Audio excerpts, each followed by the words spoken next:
संघानाम रसानाम छंद समपि मंगलानाम च कर्तारो वंदे वाणी विनायको भवानी शंकरो वंदे श्रद्धा विश्वास रूपिणो याभ्यां विना न पश्यन्ति सिद्धा स्वान्तयस्तमीश्वरं वंदे बोधमयं नित्यं गुरुं शंकर रूपिणं यमासितो हि वक्रवक चंद्र सर्वत्र वंदते सीताराम गुणग्राम पुण्यरण विहारिणो वंदे विशुद्ध विज्ञानो कवीश्वर कपीश्वर। आज बड़ा ही पावन पवित्र शुभ दिन है। आज ही के दिन बाबा भोलेनाथ का विवाह माता पार्वती जी से हुआ था। वैसे भी भोले बाबा इतने दयालु हैं कि एक लोटा मात्र जल चढ़ा करके साधारण पदार्थ, साधारण वस्तु, बेल की पत्ता, धतूर, जल इत्यादि चढ़ा करके उनसे हम जो चाहते हैं सो मांग लेते हैं। और आज तो बाबा जी का मैरिज एनिवर्सरी है, इसको कहते हैं शादी का साल गिरह। तो आज के दिन बाबा की प्रार्थना करने, बाबा से कुछ मांगने, उनको प्रसन्न करने का जो है बहुत ही सुलभ अवसर है। तो सभी लोग एक बार प्रेम से बोलिए बाबा भोलेनाथ की जय, हर हर महादेव, माता पार्वती की जय। श्री शंकर जी का नाम स्मरण करते हुए आज की कथा का शुभारंभ किया जाए। जय हो भोलेनाथ। विश्वामित्र महामुनि ज्ञानी बसहि विपिन शुभ आश्रम जानी। जह जप यज्ञ जोग मुनि करहि अति मारीच सुबाहु डरहि। देखत यज्ञ निशाचर धावहि करहि उपद्रव मुनि दुख पावहि। बाबा भोलेनाथ माता भवानी से कहते हैं, और वही कथा जो है, वही चीज याज्ञवल्क्य जी भरद्वाज जी से प्रयागराज में कह रहे हैं। और उसी को जो याज्ञवल्क्य जी भरद्वाज जी से प्रयागराज में कह रहे हैं, वही कथा कैलाश मानसरोवर के तलाटी में कागभूषुंड जी जो है गरुड़ जी से कह रहे हैं। 3 जगह कथा कही जा रही है। बाबा भोलेनाथ कह रहे हैं, वक्ता है, श्रोता है पार्वती मैया, कागभूषुंड जी वक्ता है, श्रोता है गरुड़ महाराज, और प्रयागराज में वक्ता है याज्ञवल्क्य जी और श्रोता है भरद्वाज ऋषि। चौथे वक्ता या लेखक, रचयिता जो भी कह लीजिए, परम पूज्य गोस्वामी तुलसीदास। श्रोता के तौर पर वाराणसी के कर्मकांड घाट के जो है सभी ने शरणागत घाट, वाराणसी में जहाँ बाबा जी कथा लिख रहे हैं बैठ करके, उस घाट का नाम है शरणागत घाट। श्रोता के रूप में आप स्वयं गंगा जी को मान लीजिए, संत समाज को मान लीजिए। और एक बात और है, कथा देखिए ध्यान से सुनिए, तब कथा में आनंद आएगा। जैसे डॉक्टर को मात्र दिखाने से बीमारी नहीं दूर होगी, डॉक्टर के द्वारा बताए गए परहेज और लिखी गई दवा का सेवन करने से होगा। कथा में मात्र बैठ जाने से आपको कथा का आनंद नहीं मिलेगा। तो जब बाबा गोस्वामी तुलसीदास कथा लिखना शुरू किए संस्कृत में, तो दिन में लिखते थे, रात में रख देते थे, सुबह देखते थे सब मिट गया। ऐसे बाबा जी 7 दिन किए। प्रतिदिन जो लिखते थे रात में रख देते थे, भोजपत्र पर लिखते थे, सब मिट जाता था। सातवें दिन रात्रि में गोस्वामी जी को स्वप्न में भोले बाबा आए, कहे कि गोस्वामी जी लगे रोने, प्रभु यह क्या चमत्कार है, क्या आपकी लीला है। तो कहे कि आप इस कथा को अवधी भाषा में लिखिए, अवधी भाषा में। कहे कि आगे चल करके संस्कृत अर्थात देव भाषा को पढ़ने वाले समझने वालों की संख्या कम हो जाएगी, अवधी भाषा में लिखिए। तब जाकर के गोस्वामी जी श्री रामचरितमानस को अवधी भाषा में लिखिए। तो अब कथा गोस्वामी जी विश्वामित्र जी के तपोबल से निकाल करके अयोध्या धाम में ले जा रहे हैं। क्यों? विश्वामित्र महामुनि ज्ञानी, बसहि विपिन शुभ आश्रम जानी। विश्वामित्र जी बहुत बड़े महान पहुंचे हुए ज्ञानी थे और महाराज जनक के राज्य में पावन पवित्र भूमि पर जो है निवास करते थे। जब भी विश्वामित्र जी भजन हवन प्रभु का ध्यान करते थे, जैसे ही हवन का धुआं निकलता था तैसे ही सुबाह मारीच अपने सहायकों के साथ हो और जाकर के यज्ञ को विध्वंस कर देते थे। अब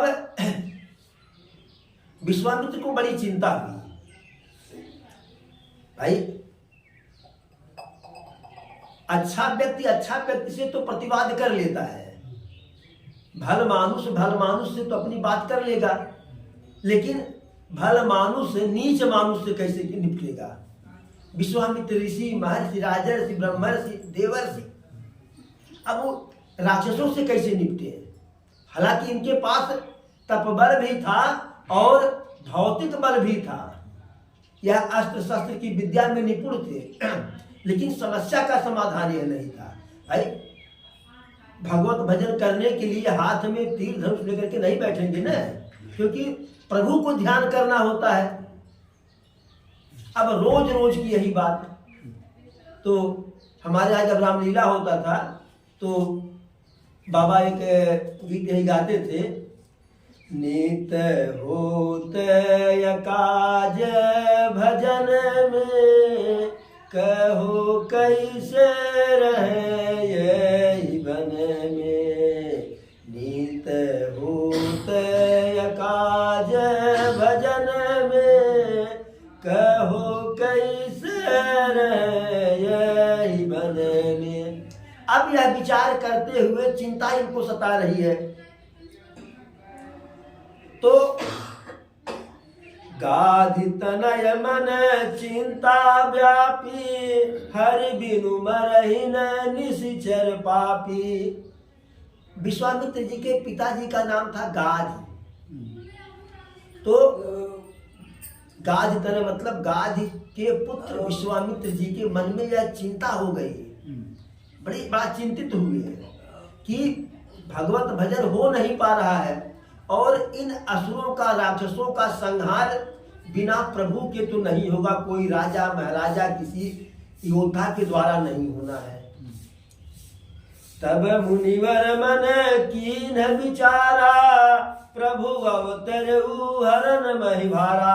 जब ध्यान लगाए विश्वामित्र जी तो मन में विचार किए, उनके ध्यान में बात आ गई कि हम झूठे परेशान हैं, प्रभु तो अवतार ले लिए हैं, जब जब हो धर्म कर हानि, बाढ़ असुर महाअभिमानी, तब तब धरि प्रभु मनुज शरीरा, हरहि कृपा निधि सज्जन पीरा। तो विश्वामित्र को यह ध्यान में आ गया कि हम तो झूठा नाहक तबाह है, प्रभु तो धरती पर से असुरों को समाप्त करने के लिए अवतार ही लिए हैं।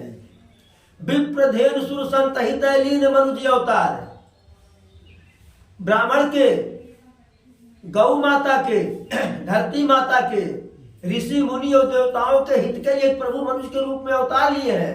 अब हमें परेशान होने की क्या चिंता है। तब सोचे कि अवतार लिए हैं चक्रवर्ती राजा दशरथ के यहाँ, अब कहाँ जनकपुर, कहाँ अयोध्या।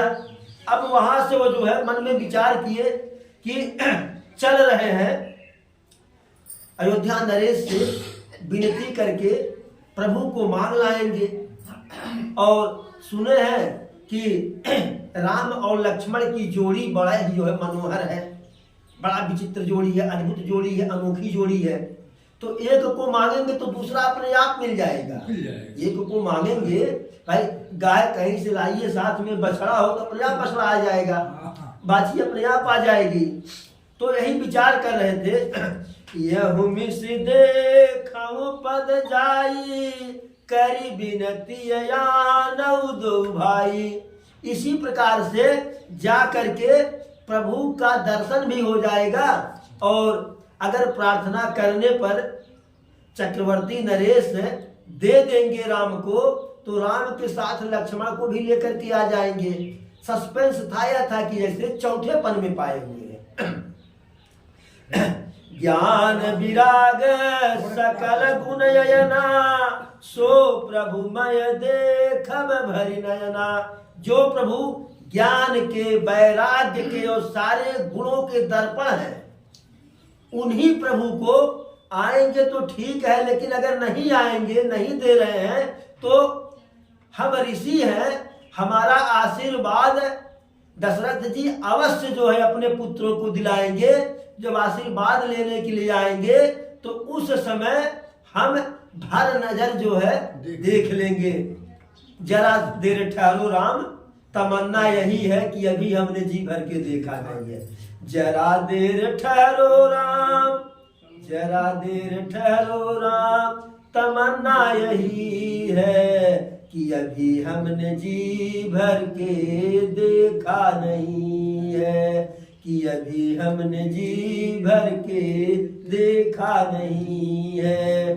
तो यह उनके मन में विचार था कि चलेंगे, देख करके आएंगे। आ गए तो अच्छी बात है। बहुविधि करत मनोरथ है, जात न लागहि बार, करिमा जन सरयू जल गए भूप दरबार। इसी प्रकार मन में उथल पुथल विचार और मन में ख्याली पुलाव पकाते हुए, मन का लड्डू खाते हुए चल दिए। और जात न लागहि बार, जाते हुए समय नहीं लगा। जैसे छोटे बच्चे मेला देखने के लिए जाते हैं, उनको समय नहीं लगता है, ऐसे विश्वामित्र को भी समय नहीं लगा। कब चले, कब सरजू मैया के किनारे पहुंच गए पता ही नहीं चला। और स्नान करके मन में तो उतावलापन था कि कितने जल्दी प्रभु का दर्शन हो जाए। राजा जी के दरबार में पहुंच गए, और जैसे ही दशरथ जी को पता चला, मुनि आगमन सुना जब राजा, मिलन गयउ लय विप्र समाजा।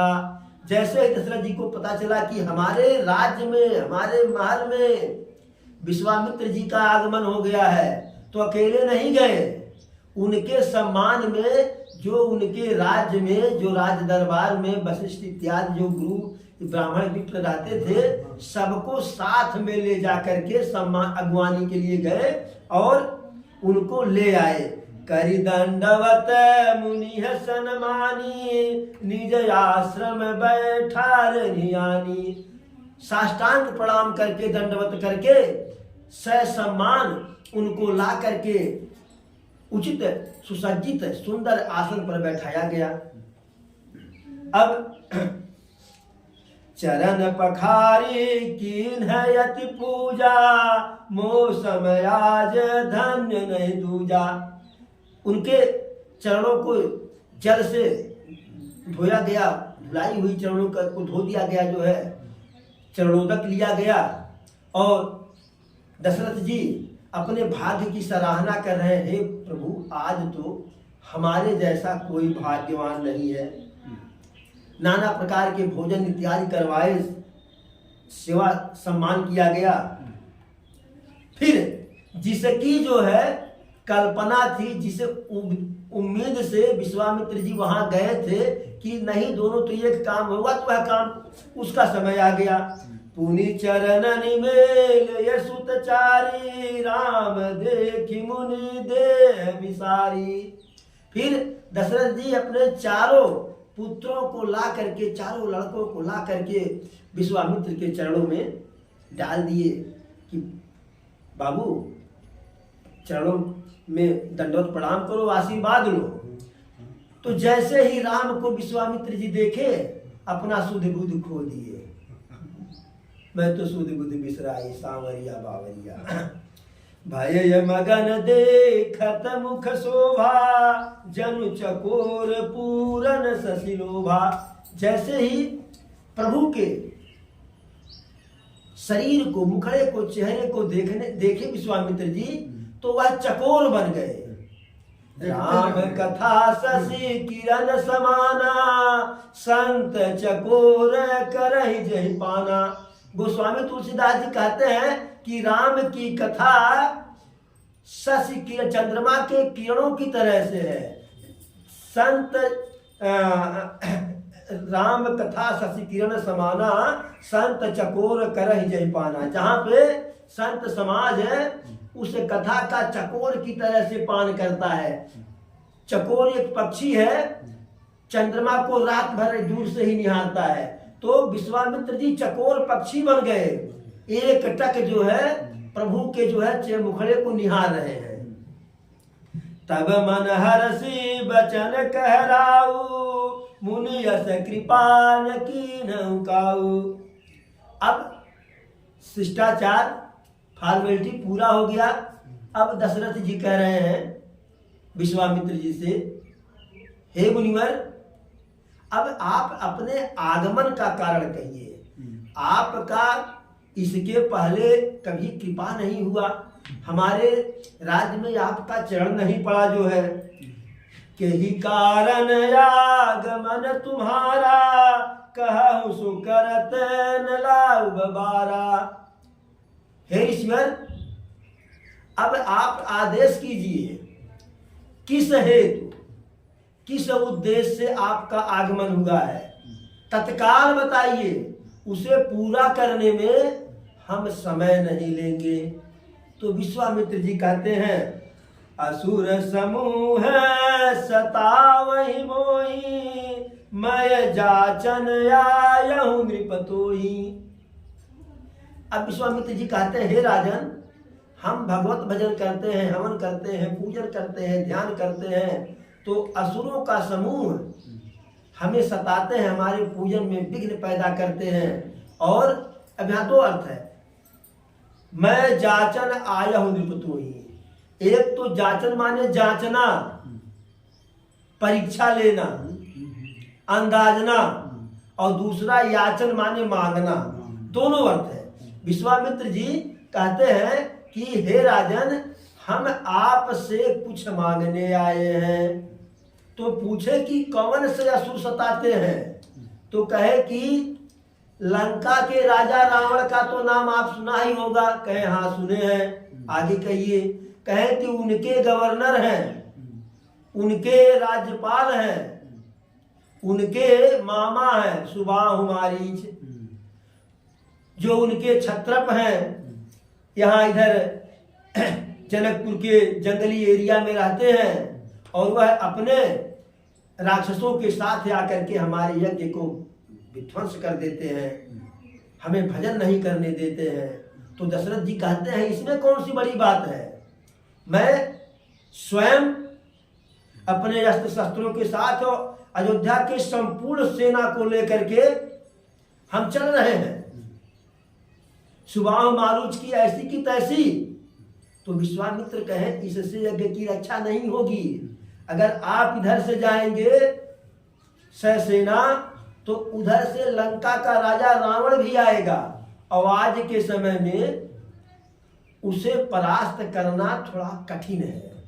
एक बार दशरथ जी रावण को पराजित किए थे, लेकिन तब वह तपस्या नहीं किया था, तब उसे वरदान नहीं मिला था। हालांकि पराक्रमी बलवान तो था, लेकिन तब यह वरदान नहीं मिला था। तो कहें कि यह इसका समाधान नहीं है। आज अभी युद्ध के लिए उचित वातावरण नहीं है, समय नहीं है।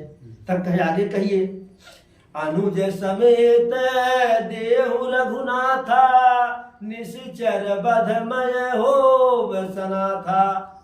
हे राजन, लक्ष्मण जी के साथ प्रभु राम को दे दीजिए, और मैं, प्रभु राम जी निशाचरों का संहार कर देंगे, किसी सेना की आवश्यकता नहीं है। मैं और जितने ऋषि मुनि हैं जंगल में सब सनाथ हो जाएंगे, अभी सबके सब अनाथ हैं। अब जैसे ही विश्वामित्र प्रभु राम का नाम लिए, तैसे तो मानो जो है सावन का झाग हो, का सारा उत्साह इनका बैठ गया। बुढ़ापे में पुत्र मिला है, वह राम जैसा पुत्र। प्रातः काल उठ के रघुनाथा, माता पिता है गुरु टेक ही ना था। इतना जो है सुंदर भोला भाला, ऐसे पुत्र को, अरे कुपुत्र को कोई नहीं देगा। कुपुत्र ही हो, छोटा सा किशोरावस्था का, तो कोई कहेगा जाओ राक्षस से भिड़ जाओ।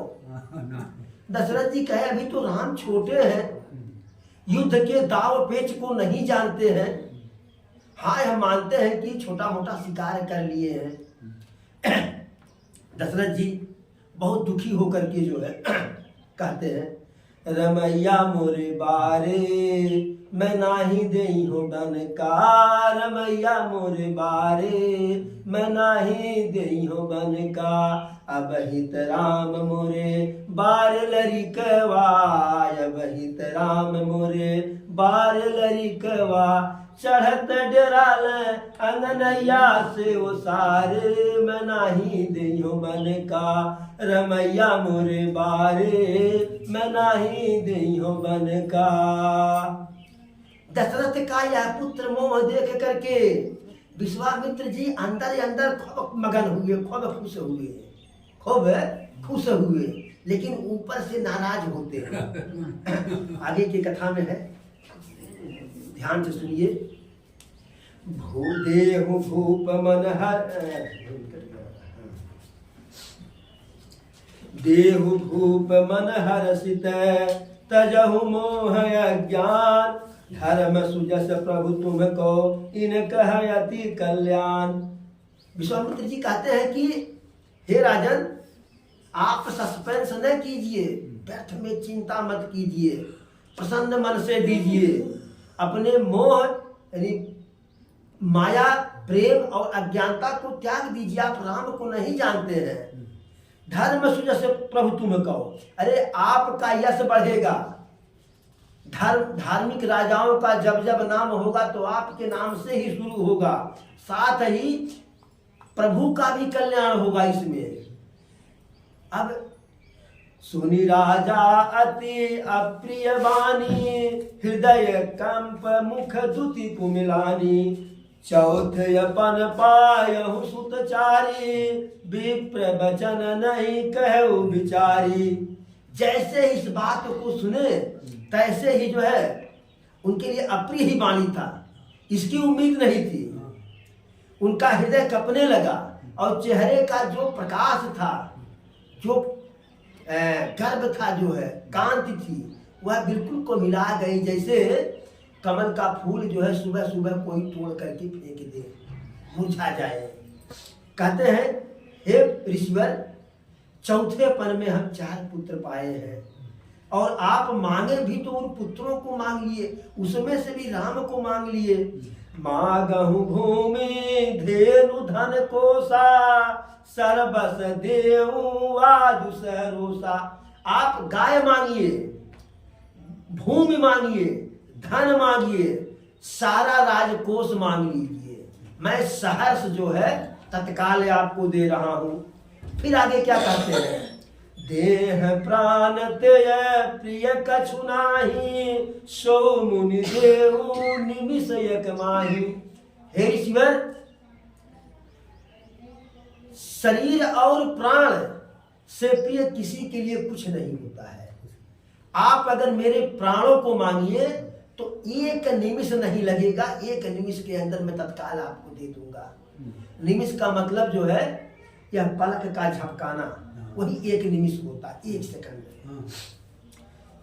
सब सुत प्रिय मोहि प्राण किनाई, राम देत नहीं बनई गोसाई।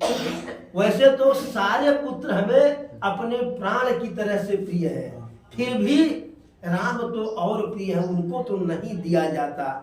कहाँ निशाचर मायावी अतुलित बलशाली जो है, और कहाँ हमारे छोटे किशोर पुत्र जो है इतने कोमल, भला उनकी सामना कैसे करेंगे। अब ऐसा जो है राम जी के प्रति दशरथ के मन में ऐसा अनुराग देख करके जो है विश्वामित्र जी बहुत प्रसन्न हुए, लेकिन ऊपर से नाराज हो रहे हैं कि हे राजन, आप ढींग मारते हैं, हमसे कहे कि देते, आप आदेश कीजिए, जो कहेंगे सो दे देंगे। आप देने की बात कह करके ना कर रहे हैं।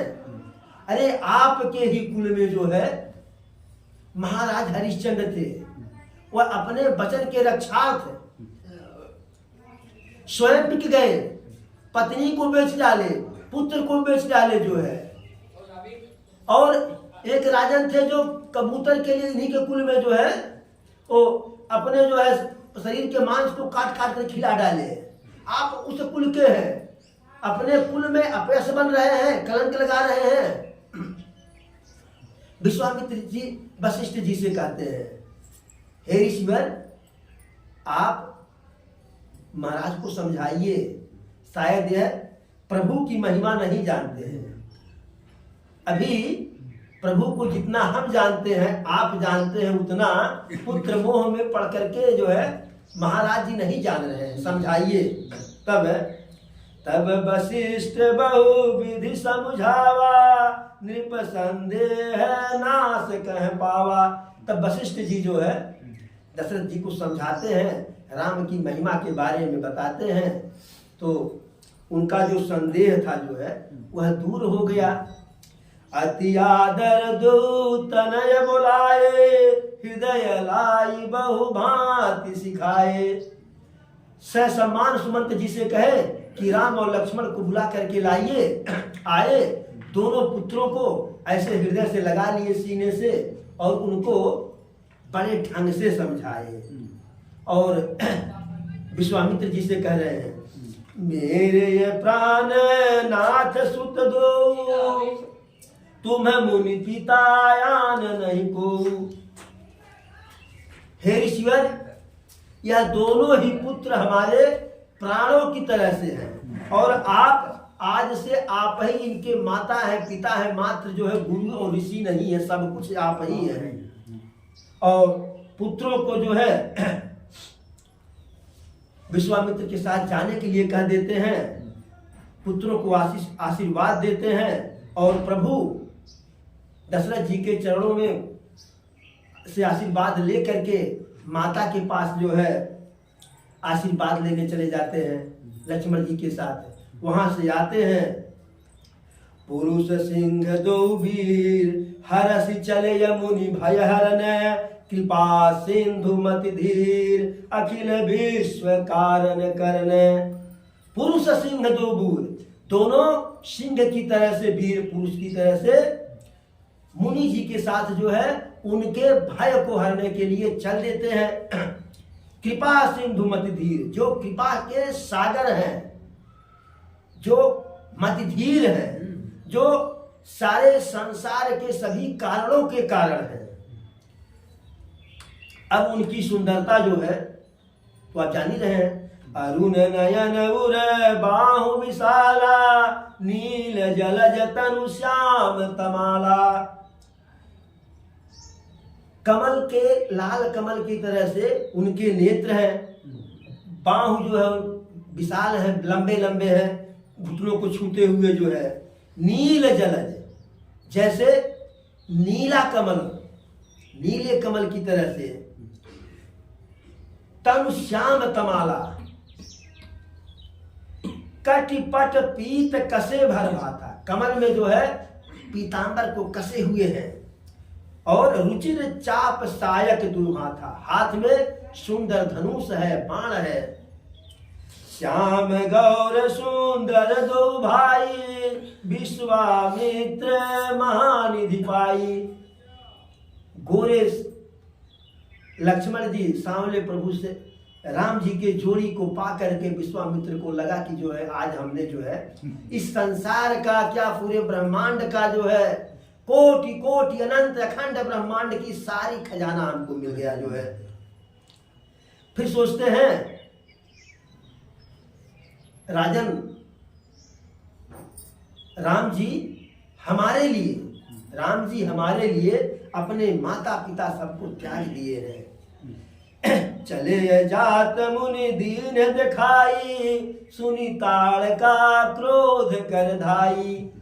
जैसे ही ताका तो समझी कि विश्वामित्र जी आ रहे हैं अपने दूठू चेला को लेकर के, अपने दूठू चेला को लेकर के आ रहे हैं। अब अभी तो बुढ़उए था जो है, अब दू सुंदर सुंदर मिल गए। तो कैसे रामलीला में कहते थे, छोटके के खाऊं कि बड़के के खाऊं, छोटके के खाऊं कि बड़के के खाऊं, कि बुढ़वा दही जरा के चटनी लगाऊं, कि बुढ़वा दही जरा के चटनी लगाऊं। सुंदर हो सामने, हाँ सुंदर हो सामने। तो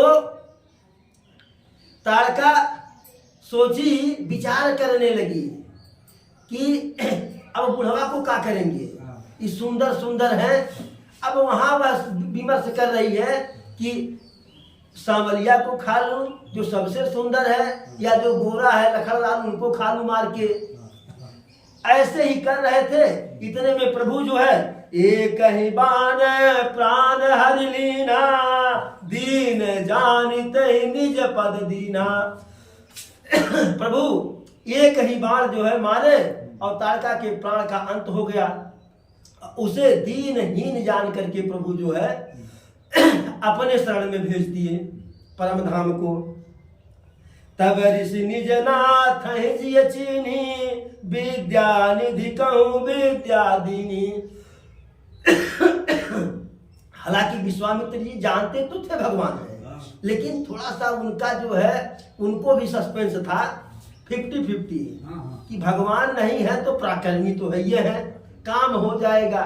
लेकिन जब एक ही बाण में ताड़का का वध हो गया, तब जो है अपने प्रभु को कि यही जो है पार ब्रह्म परमेश्वर है, तब विद्या निधि कहूं विद्या दीनी, सारे विद्या जो उनके पास, विश्वामित्र के पास थे, अस्त्र शस्त्र सब कुछ जो है प्रभु को, जो स्वयं विद्या निधि है, विद्या के उनको सारी विद्या विश्वामित्र जी दे दिए। फिर आयुध सर्व समर्पिक प्रभु निज आश्रमयान, कंद मूल फल भोजन दीन भगत हित जान। सारे अस्त्र शस्त्र राम जी को सौंप दिए। यह ले अपनी लकुट कमरिया, अब ये आप ही का आप ही संभालो, अब हमें तो सिर्फ भगवत भजन करना है। और प्रभु को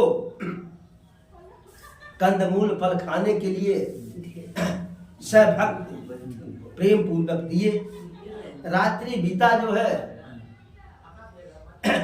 प्रात कहा मुनि सन रघुराई, निर्भय यज्ञ करहु तुम जाई, होम करन लागे मुनि झारी, आप रहे मख किय रखवारी। जैसे ही प्रातः काल हुआ, प्रभु गुरुदेव से कहते हैं, हे गुरुदेव आप निर्भय होकर के, बिना किसी भय के, मन में रत्ती मात्र भय न रखिए, और आप स्वतंत्र मन से, शांत मन से जाकर के आप यज्ञ कीजिए, हवन कीजिए, भगवत भजन कीजिए। और जैसे ही विश्वामित्र जी यज्ञ शुरू किए, धुआं निकला, जब दूर से धुआं, क्योंकि रावण कहा था कि कहीं पे यज्ञ इत्यादि होम न होने पावे, तो उसी के मामा थे ये लोग। सुबह मारीच जैसे धुआं देखे, सुनी मारीच निशाचर क्रोही, लय सहाय धावा मुनि द्रोही। जैसे ही धुआं को देखा तैसे ही जो है मारीच क्रोधित हो करके, कि अभी तो मना करके कल आए थे, इतनी हिम्मत की फिर यज्ञ करने लगे, अपने निशाचरों को लेकर के दौड़ा। तो प्रभु ने किया क्या, बाण के ऊपर से जो फर था, जो नुकीला वाला भाग, उसको निकाल दिए मारीच के लिए। बिनु फर बाण राम ते ही मारा, सत जोजन गा सागर पारा। इसलिए फर निकाल दिया, अगर फर रहेगा तो मारीच मर जाएगा, और मारीच से प्रभु को आगे काम लेना था कि अगर आज मर जाएगा तो सोने का अमृत कौन बनेगा। इसलिए मारीच को बिना फर वाले बाण से मार दिए, मायावी मारीच को। और मारीच को जब बिना फर वाला बाण लगा तो गिरा कहाँ, सागर तीरा, सागर पार जाकर के, 100 योजन पार, लंका मैंने समुद्र के उस पार लंका में जाकर के गिरा। और सुबाहों के लिए क्या किए प्रभु, पावक सर सुबाहु पुनि मारा, अनुज निशाचर कटक संहारा। पावक बाण से, अग्नि बाण से सुबाहों को प्रभु जला के भस्म कर दिए। और लक्ष्मण जी जितने निशाचर थे, जग में सखा निशाचर जेते, लक्ष्मण हनहि निमिष में के। राम जी कहते हैं विभीषण से, हे मित्र, जितने राक्षस पूरे संसार में हैं, लक्ष्मण तुझे एक ही बाण में, एक ही मिनट में समाप्त कर देंगे। तो जो राक्षसी सेना थी, राक्षसी सेना का संहार लक्ष्मण जी ने कर दिया। तो सुबाह मारीच और उनकी ताड़का चच्ची मारी गई।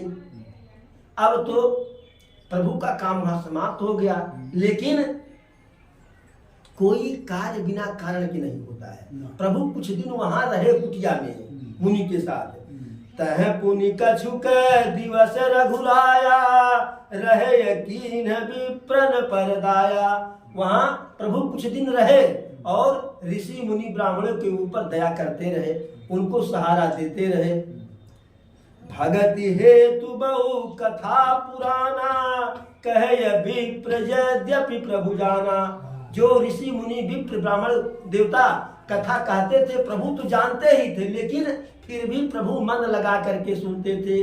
अगर कोई अपने से श्रेष्ठ, अपने से बड़ा कुछ बता रहा हो तो भले हमें उसके बारे में जानकारी हो, लेकिन हमें उसे ऐसे सुनना चाहिए कि जैसे हम इसके बारे में कुछ भी नहीं जानते हैं। अब प्रभु का कार्य समाप्त हो गया था, लेकिन प्रभु का कार्य तो और था। अगर प्रभु तत्काल वहां से बैक टू पवेलियन अयोध्या आ गए होते तो अयोध्या में दशरथ जी, जनक जी का निमंत्रण आता नहीं। कल बताएंगे निमंत्रण क्यों नहीं आया था जनक जी का अयोध्या में। उसके 2 कारण है, कई कारण के 2 कारण हम जानते बताएंगे जो है। और अगर आ गए होते, जब वहां से बक्सर से आगे बढ़ते हैं, तारका बक्सर में रहती थी, बक्सर में ही विश्वामित्र जी का आश्रम था।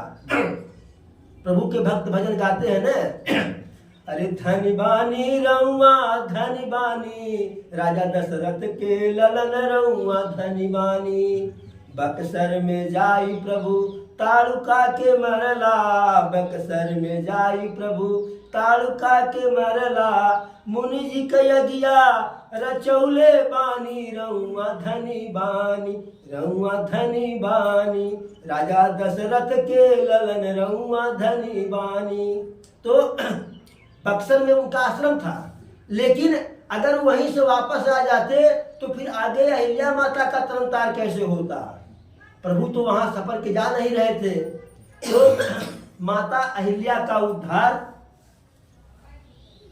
जनक जी के यज्ञ में, धनुष यज्ञ में प्रभु के प्रस्थान की कथा जो है हम सभी कल राघव सरकार की कृपा से उसका गायन और श्रवण करेंगे।